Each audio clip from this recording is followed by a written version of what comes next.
Hello dears, welcome to prayer now. This class is about the factors that led to the Protestant Reformation.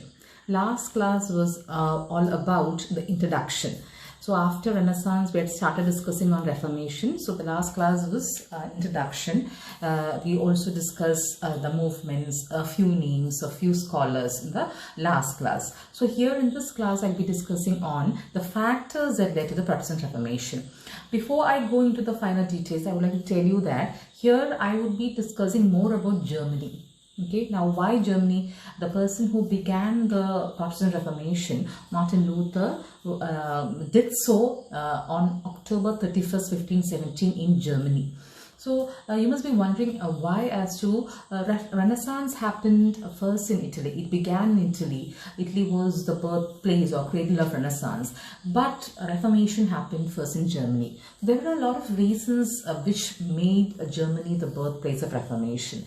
So you have to analyze here what kind of a society was Luther born into. എങ്ങനത്തെ ഒരു സൊസൈറ്റിയിലാണ് Martin Luther തൻ്റെ ചെറുപ്പകാലം ചെലവഴിച്ചത്? എന്തൊക്കെ കാരണങ്ങളാണ് അദ്ദേഹത്തിനെ ഒരു റെഫർമേഷന് വേണ്ടിയിട്ട് അദ്ദേഹത്തിന് പ്രേരിപ്പിച്ചത് എന്നുള്ളതാണ് നമ്മൾ നവീകരണ പ്രസ്ഥാനത്തിന് വേണ്ടി പ്രേരിപ്പിച്ചത്. നവോത്ഥാനം നടന്നത് ഇറ്റലിയിലാണെങ്കിൽ നവീകരണ പ്രസ്ഥാനം നടക്കുന്നത് എവിടെയാണ്? ജർമ്മനിയിലാണ്. അപ്പോൾ അതെന്തുകൊണ്ടാണ് ജർമ്മനി? പക്ഷേ ഈ പറയുന്ന കാര്യങ്ങൾ യൂറോപ്പിലെ മറ്റ് പല ഭാഗങ്ങളിലും ഏകദേശം സിമിലർ ആണ്. പക്ഷേ ഇന്ന് നമ്മൾ പറയാൻ പോകുന്ന കാര്യങ്ങൾ എന്തുകൊണ്ട് ജർമ്മനിയിൽ തന്നെ തുടങ്ങി എന്നുള്ളതാണ്. Okay, why it began in Germany.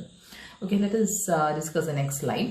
So you have to understand that in Germany the Renaissance was engulfed in the Reformation. അതിൻ്റെ അർത്ഥം എന്താണെന്ന് വെച്ചാൽ ഇറ്റലിയിലൊക്കെ റെനസാൻസ് അതിൻ്റെ ഏറ്റവും ഭംഗിയുള്ള അവസ്ഥയിൽ നിൽക്കുമ്പോൾ it was in fully Bloom stage. ജർമ്മനിയിൽ എങ്ങനെയാണെന്ന് വെച്ചാൽ റെനസാൻസ് അല്ലെങ്കിൽ നമ്മൾ പറയുന്ന നവോത്ഥാനം നവീകരണ പ്രസ്ഥാനത്തിൻ്റെ ആ ഒരു തിരക്കുകൾക്കിടയിൽ അല്ലെങ്കിൽ ആ ചിന്തകന്മാരുടെ ഇടയിൽ മുങ്ങിപ്പോവുകയാണ് കാണുന്നത്. Okay, so that is the meaning of the statement. In Germany, the Renaissance was engulfed in the Reformation. അപ്പോൾ നമ്മൾ കൂടുതൽ ജർമ്മനിയെ പറ്റി പറയുമ്പം we discuss more about Reformation, not about Renaissance, though there were a few Renaissance thinkers in Germany. പക്ഷെ എന്തിരുന്നാലും ജർമ്മനിയിലും എന്തുണ്ടായി? Humanism എന്ന് പറയുന്ന സംഭവം ഉണ്ടായിട്ടുണ്ട്. അപ്പോൾ ആ ഹ്യൂമാനിസ്റ്റ് എന്ന് പറയുന്ന ചിന്തകന്മാർ അവർ എടുത്തിരുത്തുന്ന അവരുടെ ഐഡിയാസ് ഒക്കെ ഇറ്റലിയിൽ തന്നെയാണ്. ദേ വർ ഇൻസ്പയർഡ് ഫ്രം ഇറ്റാലിയൻ ഹ്യൂമാനിസ്റ്റ്. അപ്പോൾ നമുക്ക് ആദ്യം അവരെ പറ്റിയിട്ട് പഠിക്കാം. The German humanist before Martin Luther, അദ്ദേഹത്തിൻ്റെ പ്രീഡീസസേഴ്സ് ആരെന്ന് നോക്കാം.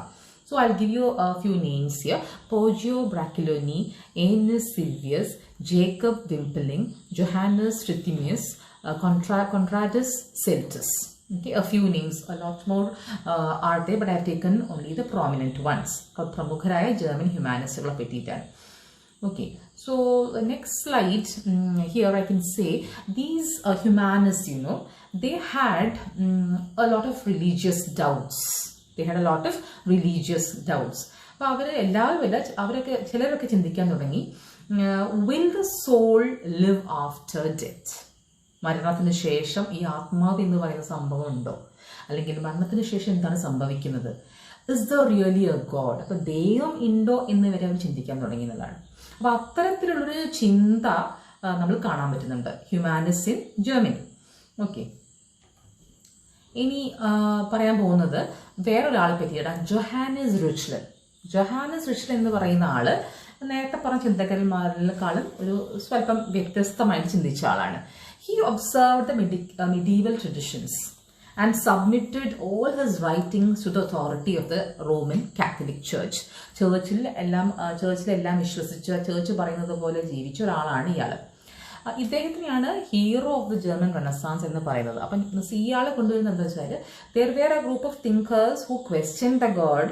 There also were people like Reuchlin who believed in the church and its practices. അപ്പോൾ രണ്ട് വിഭാഗക്കാരും ഉണ്ട് എന്നുള്ളതാണ് നിങ്ങൾ ഓർക്കേണ്ടത്. Those who even worried about the existence of God, but those who totally surrendered themselves to the Roman Catholic Church. രണ്ട് തരത്തിലുള്ള ആൾക്കാരും ഉണ്ട്. പക്ഷെ നമ്മൾ കാലക്രമേണ നമ്മൾ മനസ്സിലാക്കാൻ പറ്റുന്നത് എങ്ങനെയാണെന്ന് വെച്ചാൽ those who opposed Roman Catholic Church, they grew in prominence എന്നുള്ളതാണ്.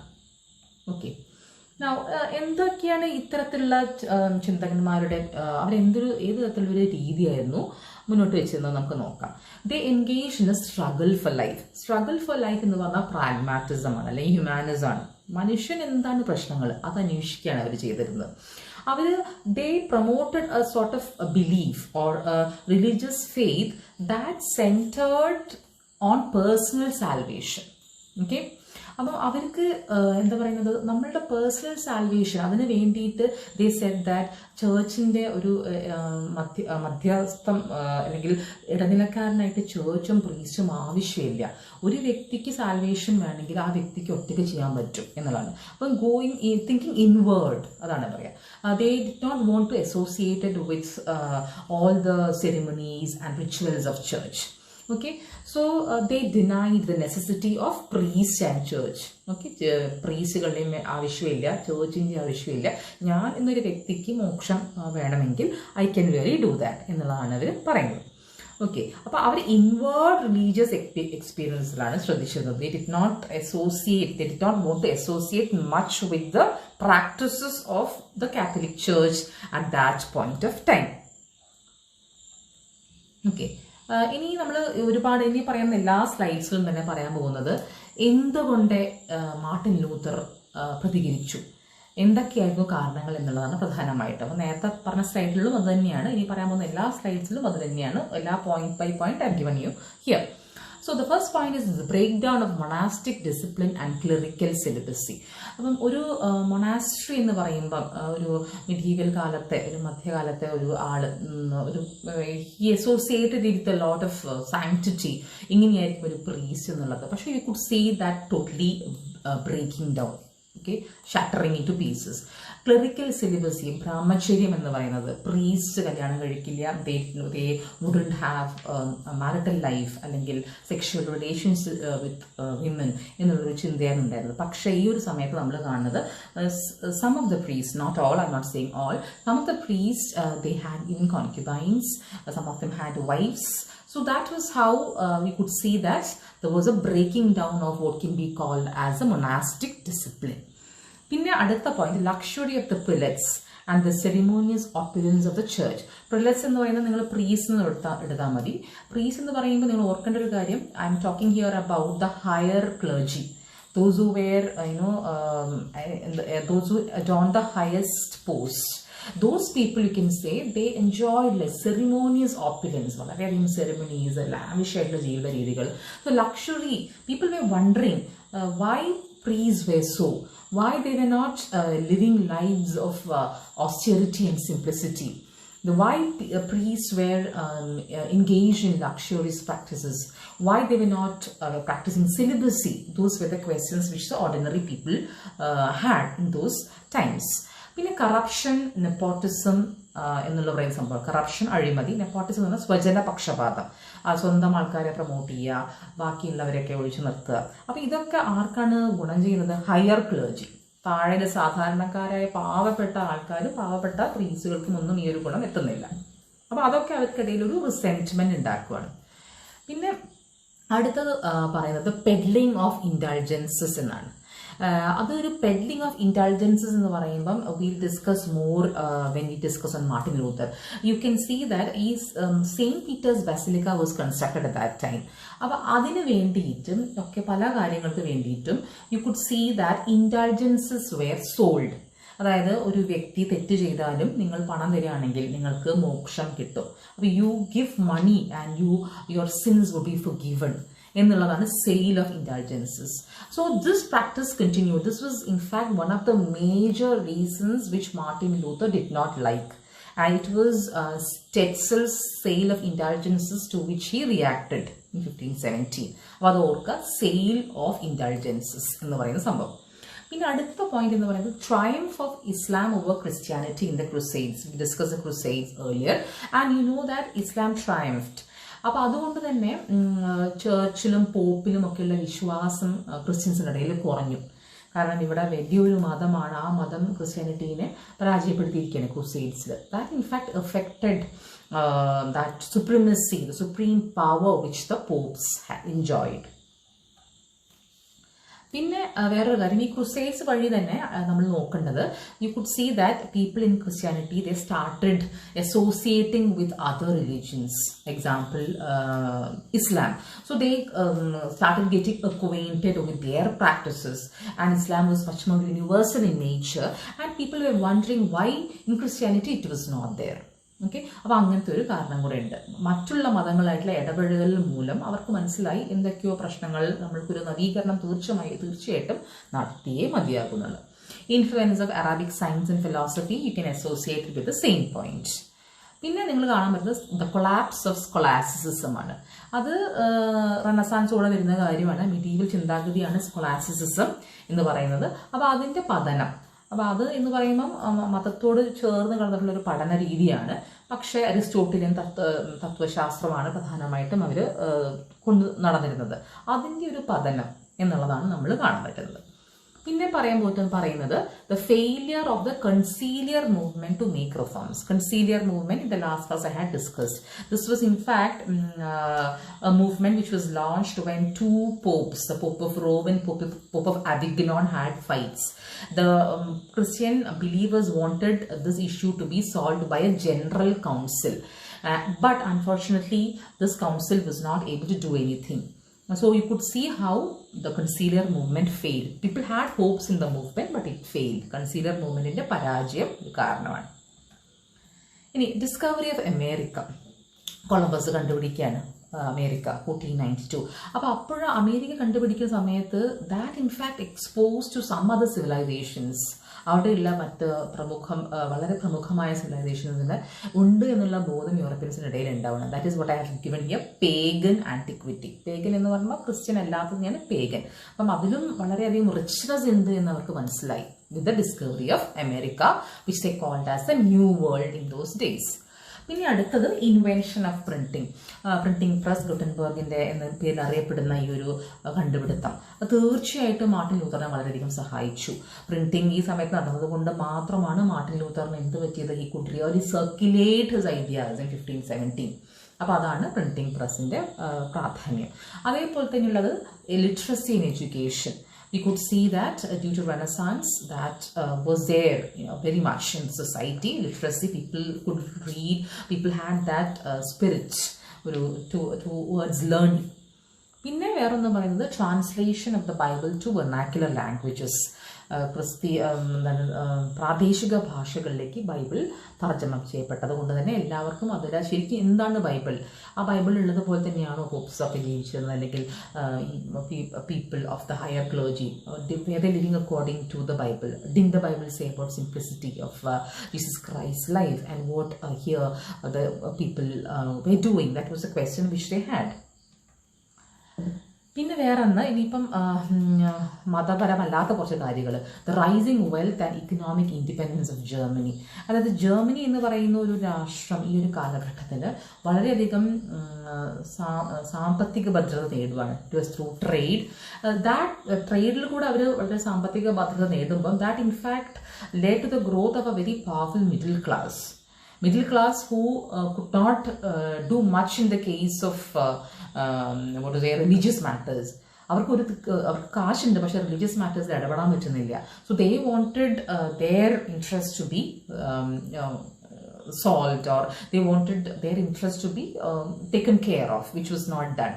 അപ്പം ഇക്കണോമിക് ഇൻഡിപെൻഡൻസ് ഓഫ് ജർമ്മനി ഒറ്റക്ക് തന്നെ വളരെ ഒരു കോൺഫിഡൻ്റ് ആയി, ഞാൻ സാമ്പത്തിക ഭദ്രത ഉള്ളതാണ് എന്ന് പറയുമ്പോൾ തന്നെ ജർമ്മനിക്ക് ഒരു പോപ്പുമായിട്ട് ഡിറ്റാച്ച് ചെയ്യാനുള്ള ഒരു താല്പര്യമാണുള്ളത്. പോപ്പ് എന്ന് പറഞ്ഞാൽ ഇറ്റലി ആസ്ഥാനമാക്കിയിട്ടാണ്. അപ്പോൾ ഇറ്റലി ആയിട്ട് ഡിറ്റാച്ച്മെൻറ്റിന് ജർമ്മനി ആഗ്രഹിച്ചത് സാമ്പത്തിക ഭദ്രതയാണ്. അത് ഇങ്ങനെയാണ് വരുന്നത്, ട്രേഡിൽ കൂടെ വരുന്ന ബിസിനസ്സുകാർ, വളരെ ശക്തമായിട്ടുള്ള ബിസിനസ്സുകാരുണ്ടായിരുന്നു who wanted to be free of ecclesiastical restrictions or the restrictions imposed by the Pope and Church. പിന്നെ വേറൊന്ന് ഓർക്കേണ്ടത്, ഈ ഒരു വിഭാഗം തന്നെയാണ് they did not like the idea of money flowing from Germany to Rome. റോമാണ് പോപ്പിന്റെ ആസ്ഥാനം. അപ്പോൾ പല ആവശ്യങ്ങൾക്ക്, സെയിന്റ് പീറ്റേഴ്സ് ബാസിലിക്കയുടെ കൺസ്ട്രക്ഷൻ ആയിക്കോട്ടെ, മറ്റു പല ആവശ്യങ്ങൾക്കായിട്ട് പോപ്പ് ആവശ്യപ്പെടുന്ന പ്രകാരം ജർമ്മൻ ജനത ജർമ്മനിയിൽ നിന്ന് നിൽക്കുന്ന പൈസ കൊടുക്കുവാണ്. എവിടേക്ക്? To Italy. അപ്പോൾ പീപ്പിൾ വേ വണ്ടറിങ്, ഇത് എന്തിനാ ഇങ്ങനെ ചെയ്യേണ്ട ആവശ്യം, Okay, why the money was flowing from Germany to Italy, which they did not like. They had the resentment. So a basic diversity of material interest, ഭൗതികമായിട്ടുള്ള ഒരുപാട് പ്രശ്നങ്ങളിൽ ഇവരിങ്ങനെ അസ്വാരസ്യം രേഖപ്പെടുത്താൻ തുടങ്ങി. സാധാരണക്കാർക്ക് പ്രശ്നങ്ങളുണ്ട്, മിഡിൽ ക്ലാസ്സിന് പ്രശ്നമുണ്ട്. അപ്പോൾ എല്ലാവർക്കും തന്നെ അസ്വാരസ്യമാണ് നമ്മൾ ഈ ഒരു കാലഘട്ടത്തിൽ കാണുന്നത്. ഓക്കെ, പിന്നെ ഓർക്കേണ്ടത് ഈ കാലഘട്ടത്തിൽ ജർമ്മനിയിൽ ഉണ്ടായിരുന്ന രാജാക്കന്മാർ ദേ പ്രൊമോട്ടഡ് സെക്യുലറൈസേഷൻ ഓഫ് ലോസ്. അതായത് എല്ലാവർക്കും മതത്തിൽ നിന്ന് അതീതമായിട്ട് ചിന്തിക്കാൻ അവർ തുടങ്ങി. ഓക്കെ, എല്ലാ ഫ്രീ ആയിട്ട് കാര്യങ്ങൾ കാണാൻ തുടങ്ങി റിഗാർഡിങ് ലോസ്, റിഗാർഡിങ് ഗവേണൻസ്. അപ്പോൾ അതുകൊണ്ട് തന്നെ അവരോട് കൂടുതൽ ഒരു താല്പര്യം ആൾക്കാർക്ക് ഉണ്ടാവാൻ തുടങ്ങി. when they got the freedom, when they started considering these rulers as you can call as benevolent rulers, those who ruled for the welfare of the people. ജർമ്മനിക്ക് ആ കാലഘട്ടത്തിൽ അത്തരത്തിലുള്ള രാജാക്കന്മാരുണ്ടായിരുന്നത്. അതുകൊണ്ട് തന്നെ ജർമ്മനിയിലെ രാജാവിനോട്, ഇമ്മീഡിയറ്റ് ആയിട്ട് കാണുന്ന രാജാവിനോട് തന്നെ ജനങ്ങൾക്ക് കൂടുതൽ താല്പര്യം ഉണ്ടാവാൻ തുടങ്ങി. Not to the pope who was far away in Rome. അപ്പം ആ ഒരു തരത്തിലൊരു വികാരം വന്നപ്പം it gave intensification of nationalism, ദേശീയ ബോധം എന്ന് പറയുന്ന കാര്യം. എൻ്റെ ജർമ്മനി, മൈ ജർമ്മനി എന്ന് പറയുന്ന തോന്നൽ ആൾക്കാർക്ക് ഇടാൻ തുടങ്ങി. നാഷണലിസം അതിൻ്റെ ഒരു പ്രധാനപ്പെട്ട റീസണാണ്. അപ്പം ശക്തന്മാരായ മൊണാർക്കീസ് അല്ലെങ്കിൽ രാജഭരണം ഉള്ളത് കൊണ്ടാണ് ഇങ്ങനൊരു തോന്നൽ അവർക്ക് ഉണ്ടാകുന്നത്. So why are we not considering ourselves as German? Why do we have to give all our money to Rome? That was a question which they had asked. Nationalist influence vernacular ലാംഗ്വേജസിലും ഉണ്ടാകാൻ തുടങ്ങി. ഇപ്പോൾ vernacular languages ആയ ജർമ്മനിയൊക്കെ തന്നെ നല്ല രീതിയിൽ വന്ന സമയത്ത് അതും എന്ത് ചെയ്തു, that again kindle the sense of nationalism എന്നതാണ്. പിന്നെ അടുത്ത പോയിന്റ് എന്ന് പറയുന്നത് the fermenting legacies of Waldenses, Wycliffe and Hus. In the last class, Wycliffe and Huss we had discussed in detail. These were, you can call them the predecessors of Martin Luther King. ശരിയായ reformation തുടങ്ങുന്നതിന് മുമ്പേ ഇത്തരത്തിലുള്ള ചിന്തകളായി വന്ന ആൾക്കാർ. അതുപോലെയുള്ള വേറൊരാളിന് വാൾഡൻസസ്. What Waldenses hated was a distinction between the higher clergy and the lower clergy. അത്തരത്തിൽ എന്തിനാണ് ഒരേ പ്രസ്ഥാനത്തിലുള്ള ആൾക്കാർ തന്നെ higher clergy and lower clergy, they had totally different lifes. So Waldenses question ഒക്കെ ഉണ്ടായി. അപ്പോൾ ഇത്തരത്തിലുള്ള ചിന്തകന്മാരുടെ പ്രഭാവം that continued as a legacy which people cherished in their minds. Okay, പിന്നെ generally you can see that people wanted to move away from that ritualistic atmosphere, environment of the church. They wanted religion to be something very personal and something very direct. Me and my God എന്ന് പറയുമ്പോൾ personal ആവാണ് ദൈവവും ഞാനും തമ്മിലുള്ള ബന്ധം. അവിടെ നടുക്ക് വേറൊരു പ്രസ്ഥാനത്തിൻ്റെ ആവശ്യമില്ല, നടുക്ക് വേറെ സെറിമണീസ് ആൻഡ് റിച്വൽസ്, ആർഭാടങ്ങളും ആഘോഷങ്ങളും ആവശ്യമില്ലാതെ ചിന്തിക്കാൻ തുടങ്ങിയ ആൾക്കാർ.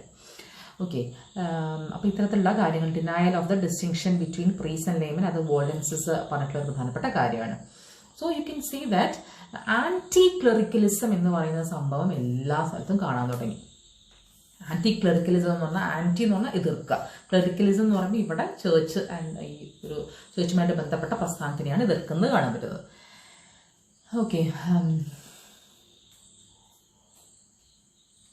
അപ്പോൾ അത്തരത്തിലുള്ളൊരു റെവല്യൂഷണറി സ്പിരിറ്റാണ് നമ്മൾ ജർമ്മനിയിൽ മൊത്തം കാണാൻ പറ്റുന്നത്. അപ്പം നമ്മൾ മനസ്സിലാക്കേണ്ടത് എന്താണെന്ന് വെച്ചാൽ, ഇന്ന് പറഞ്ഞിട്ടുള്ള എല്ലാ കാര്യങ്ങളും തന്നെ അതിൽ പൊളിറ്റിക്കൽ റീസൺസ് ഉണ്ട്, റിലീജിയസ് ഉണ്ട്, ഇക്കണോമിക് റീസൺസ് ഉണ്ട്. You can say that they were emotional reasons, they were ecclesiastical reasons, പലതരത്തിലുള്ള റീസൺസ് ആണ് നമ്മൾ കാണുന്നത്. അപ്പോൾ ഈ എല്ലാ കാര്യങ്ങളും എന്താണ് ചെയ്യുന്നത്, it in fact prepared that solid granite foundation where Luther could act. These forces prepared for Martin Luther to act peacefully എന്നുള്ളതാണ്. ഇത്തരം സാഹചര്യങ്ങളാണ് ലൂത്തറിനെ പ്രേരിപ്പിക്കുന്നത് ഒരു reformation നടത്താൻ വേണ്ടിയിട്ട്. So situations, were quite conducive for him to act in such a way that he questioned the Roman Catholic Church and its supremacy. Okay, അപ്പോൾ അതൊക്കെയാണ്. See you tomorrow. Bye bye.